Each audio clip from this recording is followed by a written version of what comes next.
Good day, everyone.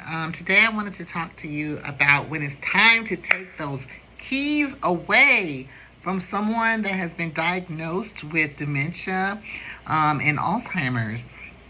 Particularly in my case, Alzheimer's, because as you know, there's an umbrella that's dementia, and Alzheimer's is diagnosed, and it fits underneath the umbrella of the overall range of the term dementia. So when you know it's time. So my mother was getting lost while traveling, basic stuff. So one day she woke out of, my dad was napping, and mom decided to go up the street to, I think, to the Walmart just to pick up something, which is literally, I think, within 5 miles of the house. And when my dad woke up, she was not home yet. And he tried calling, she wasn't answering her phone, and to the point of, we were like, where is she? And she called later on and had called me, and she was lost, which was so weird. But she was, I guess it's not weird, but she had gotten lost. She had traveled back. She was at a HEB that was, I don't know, about 25 miles away from the house. And I knew where she was. I was outside, or I remember when she called that day. I was outside with my kids. And she called, and I happened to pick up the phone. And she was like, Lisa, I don't know where I am. What do you mean you don't know where you are? Like, where are you? And she was like, well, I got on the road, and I ended up at this HEB. I said, Mom, stay at the HEB. Because I figured out where the crossroads were. And I said, what do you see? And luckily it was an area which I knew. So I was like, stay put. Do not leave the area. Just stay put. She was like, okay, I won't. Now remember, she's on the cell phone. And I can hear her like put the phone down. She starts talking to someone and saying, hey, I'm lost. How do I get back to Georgetown? What direction do I go? And the person started telling them, remember, she's on the phone, so I hear like directions, but it's kind of muffled. And I'm yelling in the phone, Mom, do not go anywhere. Stay put. Mom, do not go anywhere. Stay put. Right? Because you can only you're processing saying, please don't get lost. Like, I really do not need you to get lost. And so phone, of course, dies, because we know how cell phones are. Phone died, and I'm like, oh my gosh. So I'm like telling my husband outside, like, oh my goodness, she's lost. I call my dad, say, hey, she just called me and said she is lost. Like, she is at this particular grocery store in this location. I'm getting in my car now. I'm going to go out to where she is. And I think my sister was coming into town that same day, or something around. She was coming or almost there. So I was like, this is about to be just a mess. So then I tried calling her back, right? You try calling the cell phone back because you think, hey, she'll pick up the phone. No pickup whatsoever.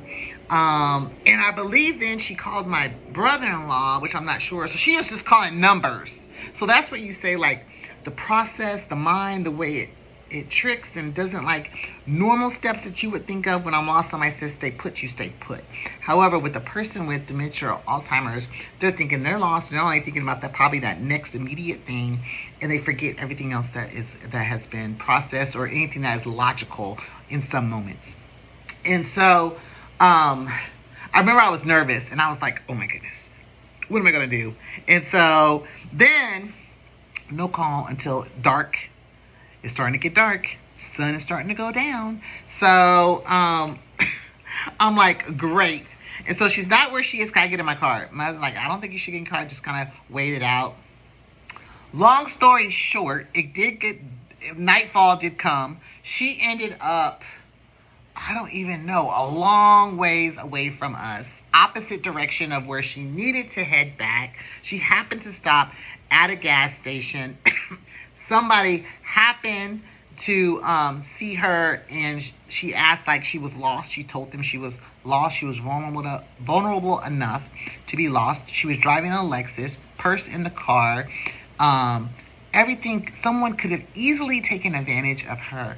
But it was a lady that was in a big, we call them hoopties, but big car with some kids. And my mom had asked her, and she said that she would help my mom get back to Georgetown, that my mom could trail her and she would take her back. And my mom happened to answer the phone, and the lady said, I'm going to take her to Georgetown. And I said, I will meet you at this HEB in Georgetown. And I thanked her, right? Now, you already know that situation could have gone completely different if she would have asked the wrong person with the wrong intentions.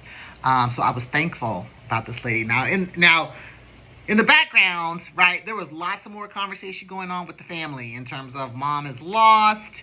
I don't know really where she is. She's called the voicemail, but she's hung up multiple times. Like, she was confused, I think fearful. So she was calling multiple people, but not calling them back, not answering the phone. All kind of things that were just going far left. So we all got in our cars and went up to the HEB. So my dad rolls up. I think my sister rolled up. I rolled up, or my sister may have had my dad. I'm not really sure on those dynamics. But anyway, just know we all showed up, and we waited on her to get there. Mom finally gets there with the lady, right? And we are so thankful. Mom gets out the car, because we know, of course, my dad's like, get out the car, you're not driving home, that kind of thing. And she didn't even want to ride home with me. She wanted to ride home with Kirby, my husband. So she was like, I'll ride home with him. So he's like, I'll take her. He was like, come on, mother-in-law. So she took off. We went and bought the lady groceries, her and her kids, a family, because they looked like they could really,